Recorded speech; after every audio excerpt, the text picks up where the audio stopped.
We have a stable coin, the e-Naira. This is where we should put this to work. Test it. Create a platform, or of course, there's already a platform where people can buy this e-coin and transact with this e-coin. So with the e-coin, you can use it. Also, you can also sell stickers. Okay. For cars. So once you have this sticker, maybe the sticker lasts you for a day or a month, however you want to do it, it's okay. If it's So a the day, sticker is a pass. it's a pass. Once you have the sticker on your car, you could do all access. You could do the gate pass and all that. You could do anyone so that people will just drive in through. This is Souk Business Landscape. I'm excited to welcome you to the Friday edition of the Souk Business Landscape on Souk News Television, reaching you this day, the 6th day in the month of March 2026. I am Sarah Obuso-Ansah, and guess what? Thank God it's Friday. And you know how we do it on Fridays. We come here to just, talk about stories that are trending in business, economy, and development, and matters that are of concern to you, to me, and to every Nigerian out there. I'm excited to be here, and you know that I would not be doing this alone.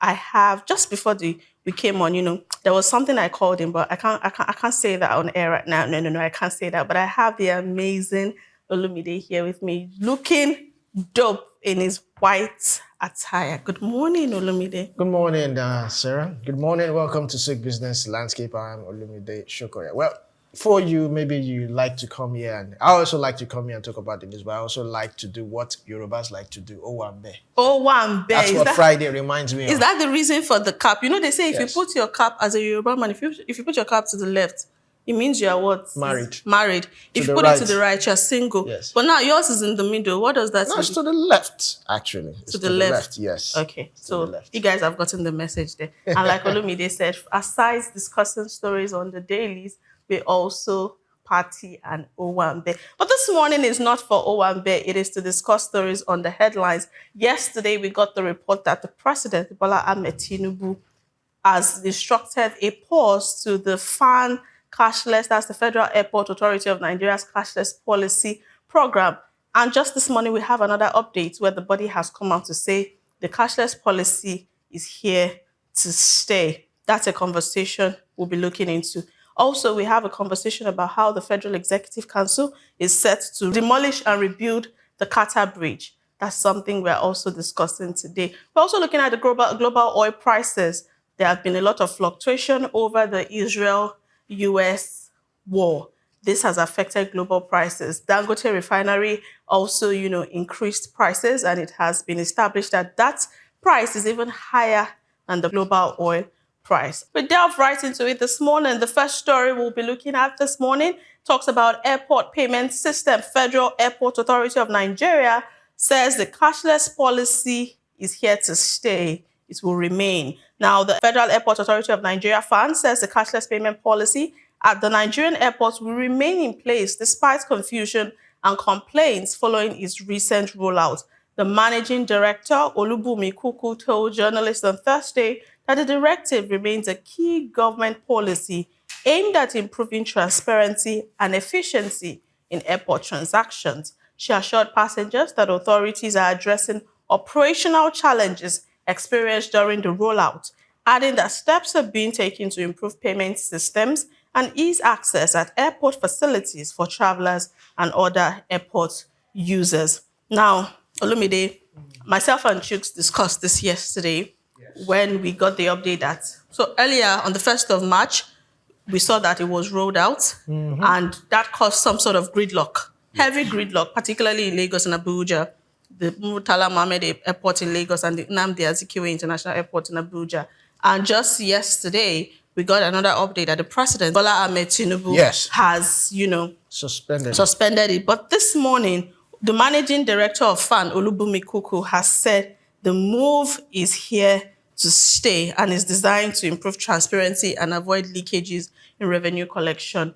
When you got that update, considering the fact that the President just gave one directive, how did you react to it, saying that this morning?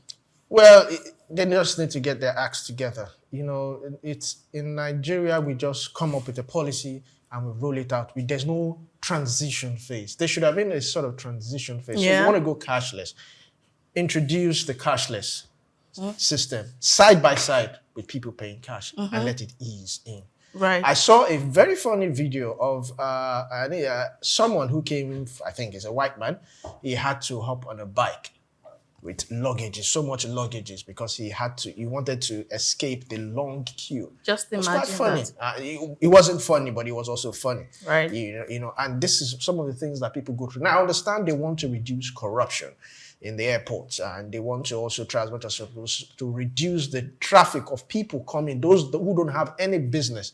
But there are very logical ways they could do this thing. Right. Like I said yesterday, first off, I think the major loophole here is the orientation aspect of this. So many people do not even know about this. Some people have to get to the airport first without cash, with cash rather, before realizing that there's now a cashless policy. So first off, there's an orientation challenge here. How well are people intimated about this? Do we have enough payment points? How is our digital infrastructure? All of these things are what we discussed. But we have our guest this morning on the line, in person of Victor Odeyemi. He joins us virtually to discuss some of the stories. Good morning, Victor Odeyemi. Thank you for joining us. Good morning. Thank you very much. I'm very, very happy to join this morning. All right. So this morning, we're discussing the FAAN. That's the Federal Airport Authority of Nigeria. There's an update to the story. I don't know if you're following it, but the president suspended the cashless policy. But this morning, the managing director has come out to say the policy is here to stay. So I'd like to ask you, Victor, do you think as a country, we were ready to go fully digital? If yes, why are we still having all of these challenges? The first thing I would say is that as a country, we jump into a lot of things just because other people are doing it. We also want to do it, and we don't even ease into that process. If this is not a bad initiative, it's a good initiative, especially for blocking of leakages in the revenue generation and revenue optimization also. It's a good idea, but it's when a good idea comes at the wrong time, or when a good idea is implemented wrongly, it's a very, very big challenge. And one thing I would say is that this idea, it reminds me of the Naira design, where you don't think about, okay, these people, this is how they have been operating, and okay, this is how it will be good for us to ease them into this. You can just say, okay, if you don't have cash, you mandate the digital payments, but it's not something that you will now say, okay, if you don't have the cash, you won't be able to fly. This has so many business meetings would have been postponed. Some people would even have, some businesses would even have lost a lot of money because of this. But it's not a bad idea. But I just think that, first of all, the way the government is going about implementing it is just a wrong way. So looking at this holistically, still connecting it to this airport payment system, what are some of the operational challenges that typically arise, when the federal government of Nigeria particularly, tries to digitize public service payments? Now we're going outside FAAN now. What are some of the major operational challenges that, we experience in terms of digitization? As Nigerians, we have not, so many Nigerians, even though, it's, if you want to fly, definitely you are not broke. But definitely, especially now, that's the reality of Nigeria right now.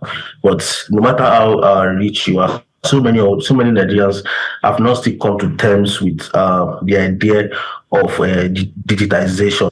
So many people are quick to say, okay, let's have elections transmitted electronically.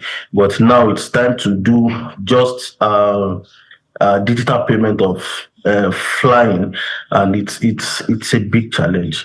And I just feel that the influx of people that travel every day, people travel to different locations in Nigeria and even outside Nigeria every day. And the major problem, like you asked, is just that I think it's an orientation problem. I listen to radio. I listen to TV. I've not seen any advertisements going on in that regard. So the government think once they post it on their social media and maybe pay one or two bloggers to repost it on their social media handlers or aides, as the case may be, they think the message has been successfully passed. When in so many occasions, so many people don't even know. So many people. When I got update from so many people that it was even when they got to the airport that they knew that the payment system has changed. It's not meant to be like that. Like 2-3 months ago, very, very, very massive awareness should have been in place to sensitize people about change. And I think that's where the government did not do well. Right. All right. So I think I'm looking for some ways that we can actually bring solutions to this. For instance, now, we all know that most people pay for their tickets online. Yes. So it's a situation of let them offer these services, gate fees, pass, access to lounge, this, that, on the website of either the airline or if the Federal Airport Authority can come up with a dedicated website that can take care of that. Because whether we like it or not, those who fly pay digitally, most of them. Most people. They do it digitally. So if we can get that to work, we should be able to get this other one to work. Or better still, we have a stable coin, the e-Naira. This is where we should put this to work, test it. Create a platform, or of course, there's already a platform where people can buy this e-coin and transact with this e-coin. So with the e-coin, you can use it. Also, you can also sell stickers. Okay. For cars. So once you have this sticker, maybe the sticker lasts you for a day or a month, however you want to do it, it's okay. If it's So a the day, sticker is a pass. it's a Once pass. you have the sticker. Once you have the pass, once you have the sticker on your car, you could do all access. You could do the gate pass and all that. You could do anyone so that people will just drive in through. Had it been we operate in a system whereby there's data, there's a situation, you can put sensors that would just snap your vehicle and the bill is sent to you. Well, I think we have something like that with the VIO, Yes, the VIO. PayVs and what have you. Let's bring that in. If you're driving with expired papers or if you beat the traffic lights, they are setting the cameras positioned at strategic places. It captures you. In fact, when you go and check it, it will show your vehicle, your plate number, the time, the incident, or if you were over speeding, that some places in Lagos they now have speed limits. Yes. So if you go beyond the speed limit, it captures your vehicle, captures the time of the incident, puts your offense there. So if we have that in that aspect, it should be possible to implement that with the Federal Airport Authority cashless policy. So, Victor, what do you think about these suggestions that Olumide just rolled out? Yeah, I agree with him. If we can just as people, if we can be creative with ways of implementation, like I would always say. I know that one of the things that impede us from this kind of initiative is the lack of trust. Because let's say, for example, you are saying that Mr. Olumide was saying that we should we should have a website for taking a natural Nigerian man, born and bred in Nigeria, even though he has gone to abroad to take one or two courses, still think that anything online can still be hacked. So if you start collecting money online like that, especially so many people that are in power, like I would say, would feel like, okay, maybe this is not the best way to go, because even one of the challenges that we are facing with the Electoral Act is the trust for the system that we transmit live results. You understand? Yeah. So if you don't have trust for this kind of model of collecting money, honestly, I don't think we are going to move forward. But if they don't have trust for it, it is not for us now to bear the pains and everything that has to do with it.